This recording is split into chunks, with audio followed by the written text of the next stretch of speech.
안녕하세요. 키다리스트의 김충곤 이사입니다. 글로벌 플랫폼 본부장이고요. 미주 사업과 유럽 사업을 담당하고 있습니다. 키다리스트 스튜디오는 아시아 플랫폼 본부, 한국을 포함한 일본, 대만, 태국 등을 포함하고 있는 아시아 플랫폼 본부가 있고요. 그 외 지역을 글로벌 플랫폼 본부로 다 묶어서 제가 그쪽을 담당하고 있습니다.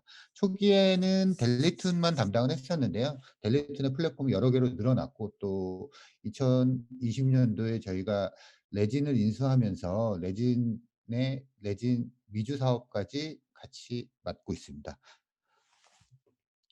저는 해외 웹툰 플랫폼 동향 및 공략 방안이라는 주제로 발표를 하는데요. 사실은 제가 해외 다른 쪽 분야는 그렇게 경력이 충분하지 않아서 대체적으로는 프랑스 중심으로 말씀을 드릴 것 같습니다.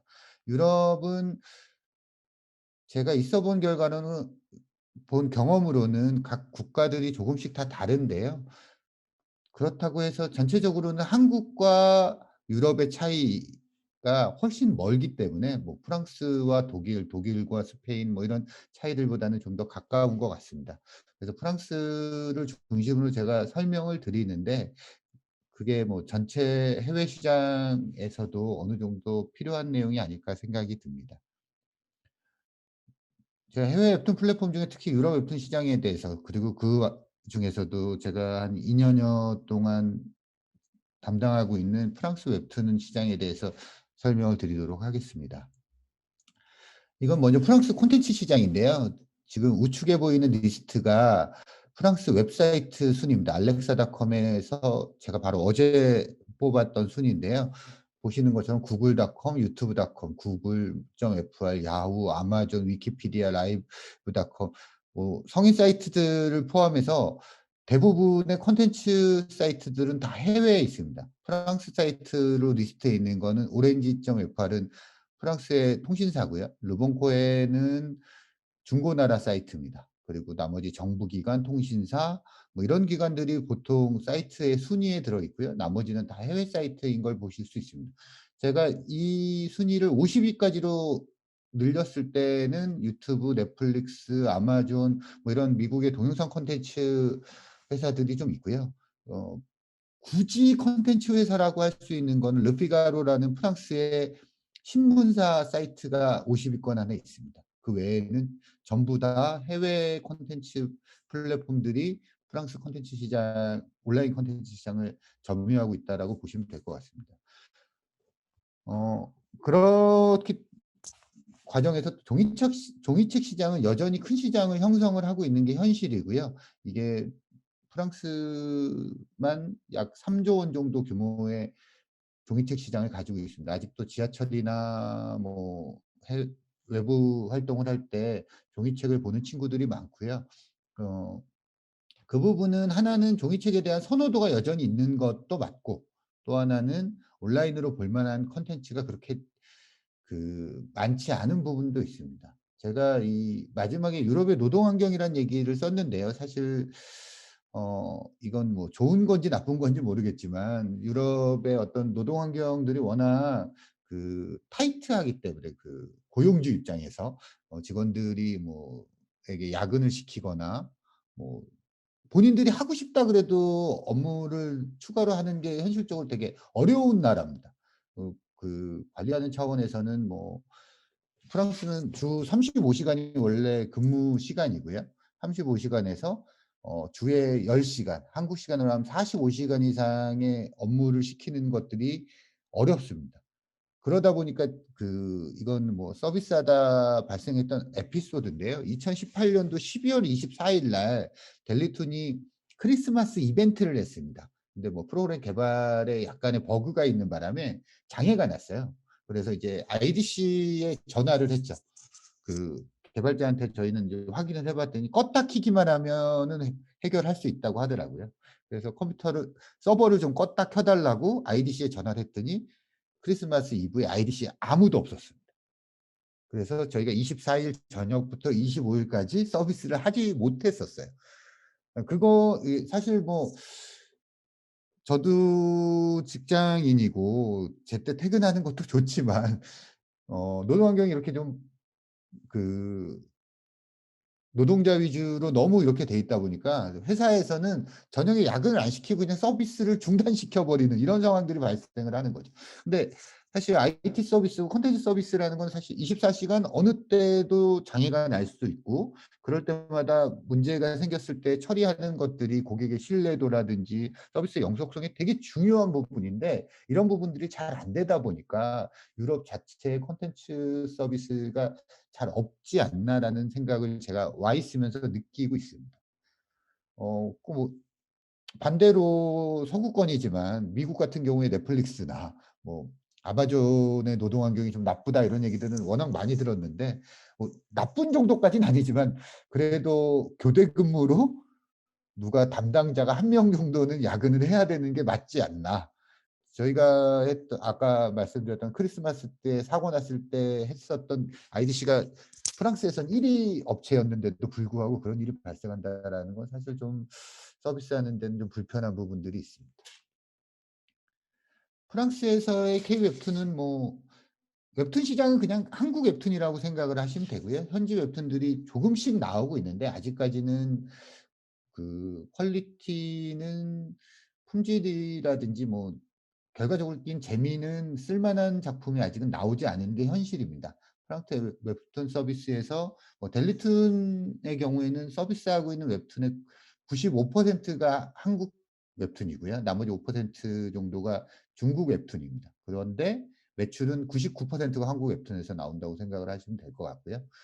그 네이버 웹툰이야 뭐 글로벌하게 요즘 잘하고 있기 때문에 근데 특히 네이버 웹툰은 원래 한국에서도 하듯이 도전 만화 형태의 챌린지를 해서 일반 대중들이 웹툰을 올릴 수 있는데 제가 어제 세어 봤더니 뭐 한 수천 종에서 제가 페이지를 더 넘기지 않았는데 한 6천 개까지는 페이지를 봤거든요. 근데 더 있는지는 모르겠습니다만 하여튼 네이버 웹툰의 도전 만화를 엄청나게 지금 관심들을 갖고 하고 있습니다. 다만 뭐 아직 퀄리티가 그만큼은 나오지 않아서 저희가 뭐 쓸 만한 웹툰은 아직 안 나오고 있지만 뭐 추후에는 좀 더 좋은 웹툰들도 개발되지 않을까 생각이 들고요. 베리투는 프랑스 업체입니다. 프랑스의 델꾸르라는 출판사하고 같이 해 가지고 하는 그 웹툰 서비스고요. 여기는 뭐 솔로 레벨링 우리나라에선 나 혼자만 레벨업이라는 제목으로 하는 그 카카오 페이지의 인기 작품을 가지고 나머지는 뭐 프랑스 웹툰이나 좀 다른 한국 웹툰도 조금 그렇게 좋은 작품들은 안 들어간 것 같은데 그 나 혼자만 레벨업 한 작품만으로도 되게 많은 유저들을 끌어모으고 매출도 상당 부분 하고 있다라고 해서 저희도 예의주시하고 있습니다. 그리고 테피투는 뭐 최근에 카카오 페이지에서 투자를 해서 프랑스랑 독일에 작년부터 서비스를 하고 있고요. 제가 아직 테피툰에 대해서는 데이터를 잘 모르고 있는데 뭐 워낙 미국에서도 잘 됐기 때문에 유럽에서도 잘 되지 않나 생각을 하고 있습니다. 어 해외에서 웹툰이 잘 되는 이유는 제가 와서 느낀 것들이 있고요. 이 부분은 일정 부분 한국에서도 비슷한 얘기를 할 수 있을 것 같습니다. 일단 첫 번째는 로컬에서 나오는 모바일 콘텐츠가 절대적으로 부족합니다. 모바일에 최적화된 콘텐츠를 생산하지도 못하고요. 뭐 거기 그런 거에 맞는 앱이라든지 뭐 이런 것들도 많이 부족한 것들이 유럽의 현실입니다. 웹툰은 그 자체가 저는 모바일 콘텐츠 모바일 스마트폰에 아주 최적화된 콘텐츠라고 생각을 하거든요. 그 스마트폰에서 혹시 만화책을 보신 분들이 있을지 모르겠는데 글씨를 읽으려면 제가 이제 나이가 쪼끔 들어서 안경을 이렇게 올리고 노안이 와서 잘 보이지 않는데 웹툰만 해도 잘 볼 수가 있습니다. 뭐 지하철 같은 데 이동할 때도 글씨가 크기 때문에 뭐 조금 흔들려도 보는데 무리가 없다면 만화책을 디지털로 옮겨 가지고 스마트폰으로 보면 좀 적을 수밖에 없고요. 그렇다고 그거를 이동하면서 무슨 패드를 들고 다니거나 이러기에는 지하철 타고 그런 데 또 불편하기 때문에 그런 부분들이 있고 세로 스크롤로 해서 손가락으로 이렇게 올리기만 하는 이 형태도 그 스마트폰에 아주 어울리는 형태라고 생각을 하고 있습니다. 스마트폰에 결국 콘텐츠라는 거는 뭐 그런 콘텐츠들이 많이 나와야 되는데 거기에 맞는 게 뭐 현재로서는 뭐 모바일 게임이 가장 1 등이고요. 근데 모바일 게임 같은 경우에는 또 어쨌든 뭘 눌러야 되니까 지하철을 타거나 이렇게 한 손 잡고서 한 손은 이렇게 손잡이 잡고 한 손으로 터치하기에 좀 무리가 있는 경우들이 있고 해서 그런 부분들 때문에 웹툰, 웹소설 이런 것들이 한국에서 잘 됐던 것 같고요. 프랑스에서도 그리고 또 유럽 전체에서도 이런 저희가 콘텐츠를 갖고 왔을 때 잘 되고 있다라고 생각을 하고 있습니다. 또 하나는 아무래도 프랑스나 뭐 독일도 그렇고요. 저희가 웹툰을 가져올 때는 한국에서 잘 된 것들을 계약을 하게 돼 있습니다. 한국에서는 뭐 아직 연재를 처음 시작했을 때 이 작품이 잘 될지 안 될지를 사실 판단하기가 어렵다면 저희는 뭐 어느 정도 뭐 연재가 된 지 6 개월이나 1년 후에 유럽으로 갖고 오기 때문에 이때는 한국에서 성공과 실패를 확인할 수 있는 부분이 있고요. 이렇게 되다 보니까 좋은 콘텐츠 위주로 자꾸 유럽에 갖고 오게 됩니다. 한국에 뭐 1,000 개의 만화가 있다면 유럽에 올 때는 그중에 뭐 한 20%의 200 개의 잘된 만화들을 가져오는 거고요. 80%의 좀 이렇게 대박이 나지 않은 작품들은 좀 두고 오게 되다 보니까 좀 양질의 콘텐츠 위주로 서비스를 하고 있습니다. 지금 델리툰의 웹툰 개수가 한 500개 정도가 서비스되고 완결작을 포함해서 500개 정도가 서비스가 되고 있는데요. 한국에서 다 성적이 좋았던 아무래도 일정 수준 성적이 나왔던 작품들을 가져와서 서비스하다 보니까 품질 보장이 좀 되는 경향들이 있습니다. 유럽 웹툰 고객 이거는 뭐 특히 해외에서도 유럽에서 느낀 부분입니다. 이건 또 미주 사업을 할 때하고 또 좀 다르고요. 아시아 사업을 할 때하고 좀 다릅니다. 유럽 웹툰 고객은 좋은 점으로는 저작권에 대한 높은 이해도가 있습니다. 만약에 뭐 불법 사이트가 나왔다 그러면 저희한테 신고도 해 주고요. 저작권에 대한 높은 이해도가 있다 보니까 웹툰을 구매하는데 전혀 부담감을 느끼지 않고 있습니다. 그리고 상대적으로 아무래도 벌이들이 좋은 소득이 좀 높다 보니까 구매력이 높아서 저희가 뭐 ARPPU 고객당 고객 1 인당의 구매 금액을 따졌을 때 지금까지 서비스를 해 봤을 때는 한국의 한 2배 정도 되지 않나 생각을 합니다. 프랑스나 독일이 그 정도 되고요. 어 한 번 가입하고 결제를 시작하면 충성도가 매우 높습니다. 이탈률이 거의 없어서 한 번 결제한 고객들이 계속 끌고 갈 수 있는 좋은 장점이 있고 거기에 비해서 단점은 일단 한국에서는 웹툰이 아주 전반적으로 뭐 제가 택시를 타고 가는 택시 기사님한테 얘기를 하건 어디 뭐 저희 부모님들한테 얘기해도 웹툰이 뭔지는 그걸 이용하시지 않더라도 웹툰이 뭔지는 다 이해하신다면 여기서는 좀 젊은 층의 한정된 유저들만 사용하고 또 웹툰 자체나 만화가 쪼금 너드한 약간 오타쿠적으로 생각하는 경향들이 있기 때문에 그런 이해도가 좀 부족한 부분들이 있고요. 과금 방식 저희는 보통 종량제로 하고 있는데 코인을 구매하고 그 코인으로 웹툰을 보게 하는 이런 방식들을 한국에서 쓰던 방식들을 그대로 유지하고 있는데 그러다 보니까 넷플릭스나 뭐 디즈니 플러스, 유튜브 프라임 같이 서브스크립션 모델을 전체적으로 선호하고 있고 "왜 그런 방식을 사용하지 않느냐."라고 따지는 고객들이 종종 있습니다. 이건 독일 서비스를 하면서 느낀 건데요. 특히 독일 사람들 같은 경우에는 신규 서비스에 대해서 가입을 하는 것들이 프랑스에 비해서도 좀 더 잘하지 않습니다. 뭐 약관들이라든지 이 사이트를 가입할 때 어떤 사이트인지 좀 더 확인하는 것 같고요. 이런 부분들은 좀 얼리 어댑터 성향이 강한 한국하고는 좀 다른 점이 아닌가라고 생각이 듭니다. 서비스를 하는 입장에서는 그런 좀 쉽게 가입하고 쉽게 결제해 주고 웹툰이 뭔지도 잘 알고 그랬었으면 좋겠는데 그런 부분들이 없다 보니까 그런 부분들을 저희가 계속 지속적으로 고객들한테 교육과 뭐 홍보를 하고 있는 와중입니다. 아 델리투 프랑스의 최근 몇 년간의 성과에 대해서 간략하게 설명을 드리겠습니다. 2014 년도 회사는 2011 년도에 설립됐고요. 사이트는 2014 년도부터 해서 디디에 보르그라는 프랑스인 사장님께서 전 사장님께서 시작을 하셨고요. 초기에는 프랑스산 웹툰 2 개로 시작을 했고 이 디디에라는 사람이 한국을 오가면서 특히 웹툰 쪽이나 관련되신 분들은 많이 아시는 분인데요. 한국에 오가면서 한국 웹툰을 몇 가지씩 넣어가면서 서비스를 해서 해 왔고요. 2018 년도에 저희가 키다리 스튜디오에서 투자를 시작해서 2019 년도에 지분 대부분을 인수를 했습니다.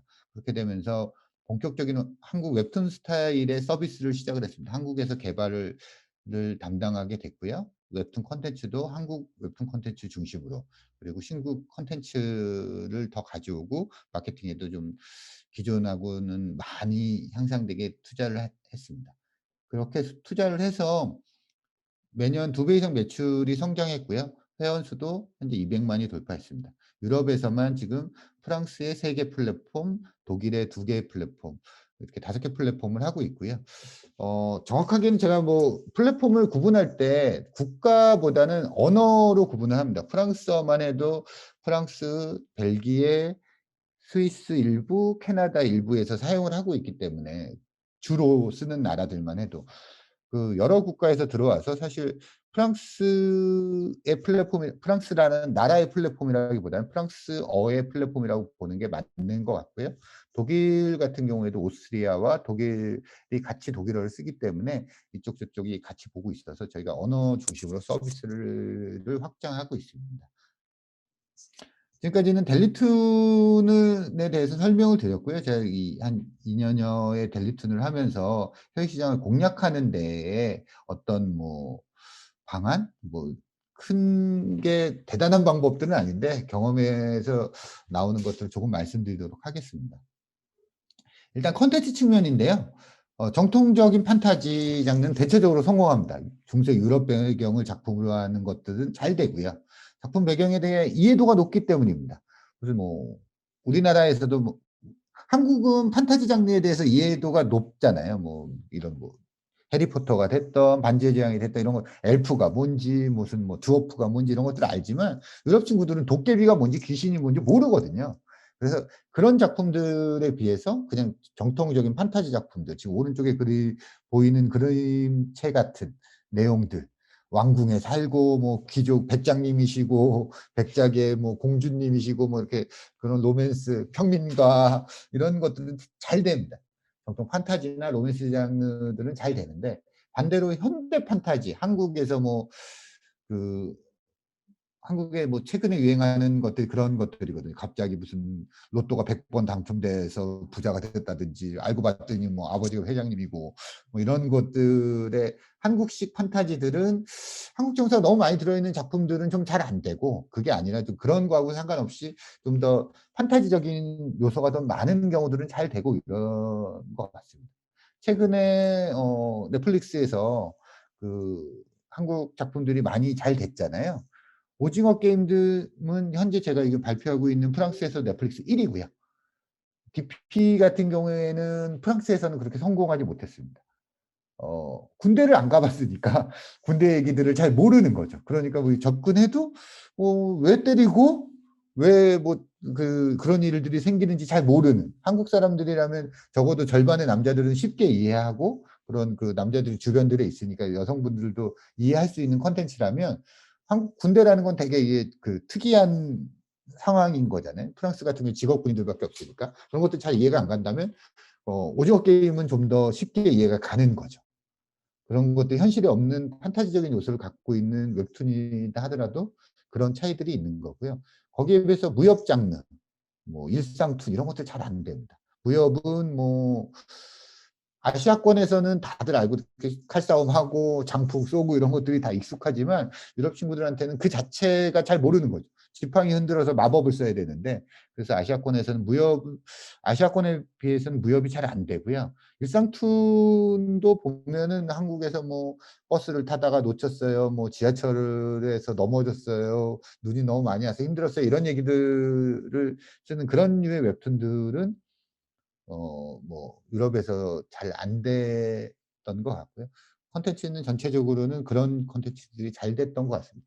그렇다 그래서 이것들이 뭐 대체적인 것들을 얘기하는 거지 아주 한국적인 게 되는 경우들도 다 있고요.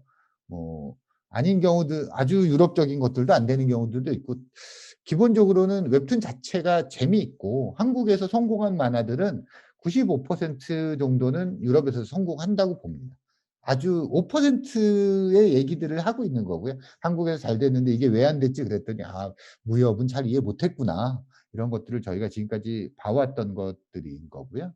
보통은 그런 것들이 곧 해결이 될 그런 것들의 문제들이 지금까지 있어 왔습니다.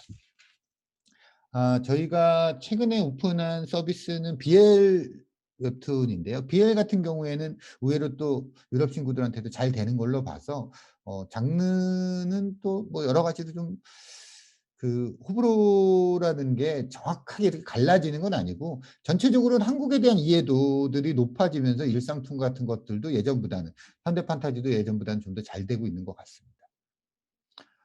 서비스를 하는 데 있어서는 이제 뭐 제 경험인데 얼리 어댑터적인 성향이 강한 한국인들은 아무 데나 사이트 가입을 잘해 주세요. 한국 고객님들은. 저희도 이제 보시면은 뭐 새로 사이트 가입해야지 볼 수 있어. 그럼 그냥 이메일 주소 넣고 이렇게 그런 금방금방 한다면 유럽 친구들은 거기서 약관을 다 읽어보는 게 아닌가 이런 생각을 할 만큼 그런 것들을 다 읽어보고 이걸 가입을 하는 게 좋은지 나쁜지 이런 고민들을 되게 많이 하는 것들을 저희가 하다 보면 느껴집니다. 그래서 좀 새롭게 도전하는 데 좀 소극적이다 보니까 고객들이 인입되는 데 좀 더 어려운 부분들이 있고요. 과금 모델에 대해서도 지금 아래 제가 뭐 프랑스어나 영어로 써 있고 막 이런 것들 프랑스어로 지금 써 있는 댓글들을 몇 개 가져왔는데요. 내용은 뭐 정액제 서비스가 아니고 무료로 가입한 다음에 왜 돈을 내라 그러느냐 뭐 이런 식의 비판들이 달려 있습니다. 사실 유럽 친구들한테 이런 종량제 서비스 자체가 되게 어려워요. 보통 쓰지 않고 있기 때문에 왜 이런 식으로 해야 되는지 잘 몰라서 반발들이 좀 있고요. 그거는 뭐 그런 고객들이 있고 거기를 좀 더 지나가서 저희한테 로열티를 갖고 한 번씩 결제를 하는 고객들은 오히려 이런 댓글들 뭐 페이스북 페이지 같은 데서 이런 얘기들을 하면 작가들한테 그런 거 대가도 지불하지 않고 콘텐츠를 쓰려고 그러는 네가 나쁜 놈이다. 이런 식으로 저희를 옹호해 주는 팬들도 있고 그렇긴 한데 넘어오는 한계가 한국 분들은 쉽게 이해하거든요. 우리나라의 게임이라든지 이런 것들이 종량제식으로 결제를 하는 것들이 되게 많기 때문에 좀 이해한다면 외국 친구들은 그런 것들이 좀 이해를 잘 못하는 게 아닌가. 그리고 어 여기도 뭐 국가별로 좀 차이가 있긴 하지만 충동 구매를 좀 덜 하고 있습니다. 한국 분들은 이렇게 조금만 잘 꼬시면 한 번쯤은 잘 사 보시는데 유럽 친구들은 충동 구매를 좀 더 잘 안 하는 것들이 있고요. 특히 그다음에는 이제 불법 저작권물들은 항상 문제가 되고 있습니다. 특히 영어 작품들이 영어로 불법 웹툰이 되게 많고요. 제가 뭐 레진 US도 담당을 하고 있어서 그러는데 어 영어로 저희가 번역을 하는 속도보다 영어로 불법 웹툰이 나오는 시간이 훨씬 더 빠릅니다. 작품 나오면 한 12시간 정도면은 영문으로 된 불법 웹툰이 릴돼서 돌아다니고 있고요. 저희가 그런 것들을 뭐 막으려고 노력은 하지만 뭐 해외에서 그런 것들이 차단이 잘 되지도 않는 데다가 좀 어려운 부분입니다, 영어 서비스를 하다 보면. 근데 이 젊은 친구들이나 유럽 친구들은 대체적으로 영어를 잘하거든요. 그러다 보니까 프랑스어 웹툰이 안 나오더라도 영어 웹툰을 불법으로 봐서 프랑스어나 독일어가 안 나와도 영어 웹툰을 불법으로 보는 친구들이 왕왕 있어 가지고 그쪽에 문제들이 좀 있습니다. 마케팅 측면에서는 저희가 구글, 페이스북, 인스타그램, 스냅챗 등의 마케팅 채널 유튜브도 쓰고요. 그런 마케팅 채널 대부분 미국의 미국식 소셜 네트워크나 뭐 미국식 콘텐츠 비즈니스를 하는 쪽에다가 광고를 하고 있는데 그 외에 광고 채널들이 그렇게 많지는 않습니다. 유럽은 그 외에 오프라인 광고나 이런 시장들은 훨씬 좀 비싸고 어떤 진입장벽들이 좀 있어서 전체적으로는 그렇게 광고할 수 있는 채널들이 그렇게 많지 않다라는 문제들이 있고요. 그리고 또 아까 회원가입들을 잘 안 하다 보니까 제 경험상 한국에 비해서 한 2배에서 3배, 많게는 한 5배까지도 가입을 할 때 들어가는 비용들, 저희가 CPA라고 보통 하는데 가입 유치 비용들이 좀 높은 편이고요. 몇 번 설명을 드렸지만 망가를 좋아하는 일부 젊은 층에서는 웹툰 서비스를 신규로 내면 그 회원들이 막 들어와서 폭발적으로 회원 수가 처음에 증가합니다. 그러다가 어느 순간 되면 그 사람들이 그 타겟들이 떨어지면 서비스가 확장되는데 한계가 좀 보여지는 것 같습니다. 우리나라하고는 그런 보편적인 콘텐츠로 인식되지 않는 부분들이 있어서 이 부분들은 차차 나아질 거라고 생각을 하고 있고요.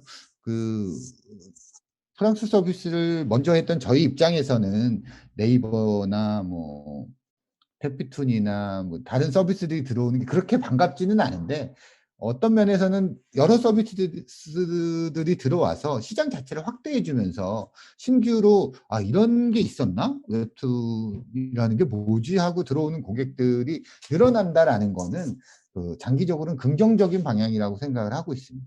그게 뭐 어느 쪽으로 될지는 좀 차차 봐야 되긴 할 것 같긴 한데, 지금은 일단은 시장이 커야, 좀 더 커져야지, 커질 가능성이 훨씬 더 크다고 생각을 하는 시장이고요. 아까 뭐 봤듯이 뭐 한국에서는 뭐 인구의 3분의 2, 뭐 5분의 3 정도라고 생각을 하면, 한국 기준으로 하면은 제가 생각하기에는 그 프랑스에서는 한 4천만 정도의 회원을 가입시켜야 되는데 아직 200만 좀 넘으니까 한 20배 정도는 성장을 해야 될 거라고 생각을 하는 거고요.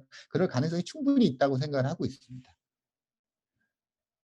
이게 뭐 결론 삼아서 제가 말씀드리는 건데요. 성공적인 유럽 공략을 하기 위해서는 일단 로컬리제이션은 매우 중요한 것 같습니다. 웹툰이라는 거는 뭐 글밥이 그렇게 많은 게 아니기 때문에 말풍선의 하나하나가 되게 중요한 거고요. 어 헐, 쩝, 뭐 이런 단어들 되게 어렵습니다. 항상 번역할 때 뉘앙스를 잘 살려서 번역하는 게 어려운데, 그렇기 때문에, 그런데 그게 헐과 헉은 차이가 많이 나는 거고, 그런 것들을 잘 살릴 수 있는 번역들은 어 아무래도 한국에서보다는 현지에서 하는 게 좀 더 낫고요. 한국에서 하더라도 현지 분들이 많이 도와주는 것들이 필요한 것 같습니다. 또 웹툰은 뭐 한국에서도 좀 비속어라든지 젊은 층에서 많이 쓰는 은어들이 많이 쓰이고 있기 때문에 여기서도 그런 단어들을 잘 찾아서 서비스하기 위해서는 뭐 젊은 친구들이 번역에 좀 더 많이 들어와서 같이 해 주도록 하는 것들이 필요하고요.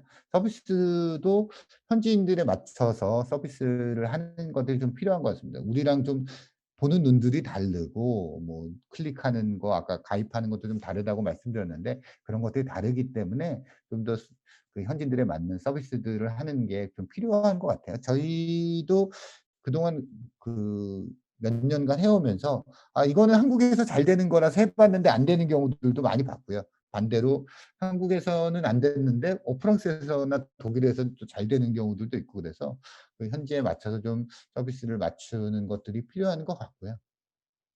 그리고 어 지금 당장 제가 뭐 90% 이상, 99%가 한국 웹툰으로 돈을 번다 그러는데, 이게 말이 좀 안 되는 부분이기도 하지만, 결과적으로는 번역 비용이나 시간을 고려할 때 어쨌든 현지 콘텐츠도 계속 나와 줘야지 한국 웹툰들이 더 돋보일 수밖에 없습니다. 그렇기 위해서는 현지 콘텐츠 발굴을 어느 정도 해야 되는 것들이 있고요. 그런 숙제들은 남아 있는 것 같습니다. 아직까지는 뭐 저희도 뭐 몇 번 뭐 공모전도 해 보고 계약도 좀 해 봐서 작품을 만들어 봤는데요. 아직까지는 품질이 보장되지 않아서 향후 몇 년간은 '한국 웹툰 중심으로 가지 않을까.' 이런 생각이 들고 있습니다.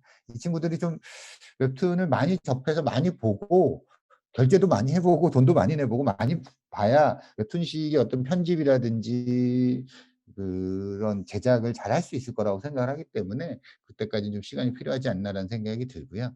어 유럽이나 해외를 공략할 때는 아까 뭐 개발이라든지 서비스 운영에서 있었던 이슈를 잠깐 말씀드렸는데요. 그런 측면에서 한국인이 훨씬 우수하고 생산성이 높습니다.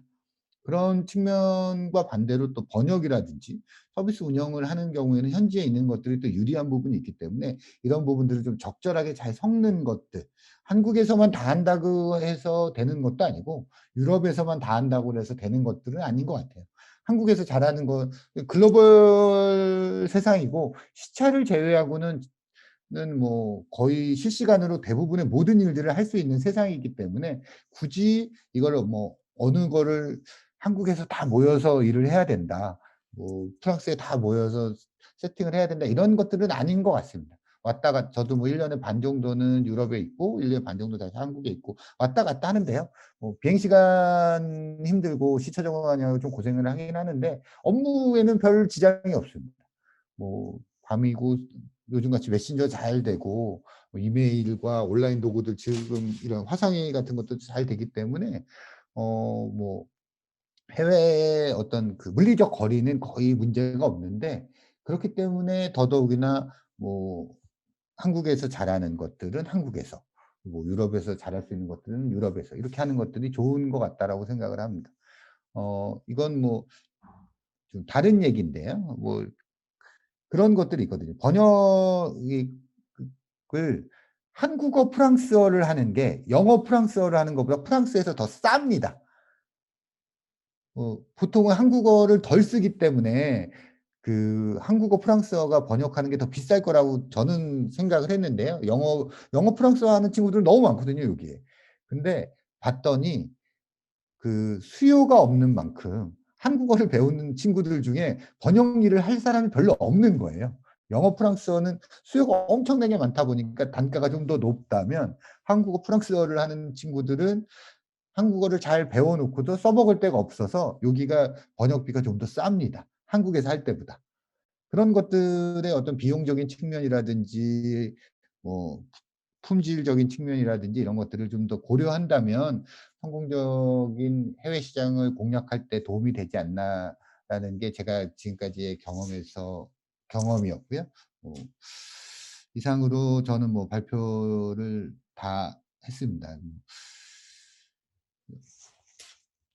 유럽 시장은 사실 뭐 재밌는 시장입니다. 제가 유럽 시장에 있으면서 웹툰 외에도 해 보면 재밌을 것 같다라는 게 되게 많거든요. 뭐 그런 것들을 그 한국에서 잘 됐던 서비스 모델 중에서 뭐 유럽에서 하면은 잘 될 것 같은 게 너무 많아 가지고 그런 기회의 땅이고요.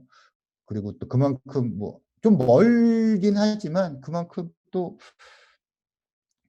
이 구매력들이 높은 나라이기 때문에 잘만 만들어서 어떤 콘텐츠 서비스를 해도 잘 될 거라고 생각을 하고 있습니다. 어 그 반면에 또 이 회사 사무실을 내거나 사람을 고용할 때 들어가는 비용은 뭐 동남아시아 같은 데서 하는 거하고 비교하면 훨씬 많이 들어가는 업종인 그 지역이긴 하기 때문에 그런 장단점들이 있고 어느 게 더 좋다 나쁘다를 떠나서 시장으로서의 가치는 있고 그런 다음에 인제 어떤 시장에서 그 공략하는 방법은 꼭 이 시장 안에서만 할 필요는 없이 적절하게 잘 조합을 하면 좋지 않을까라는 생각이 제가 했던 경험에서 드리는 말씀입니다.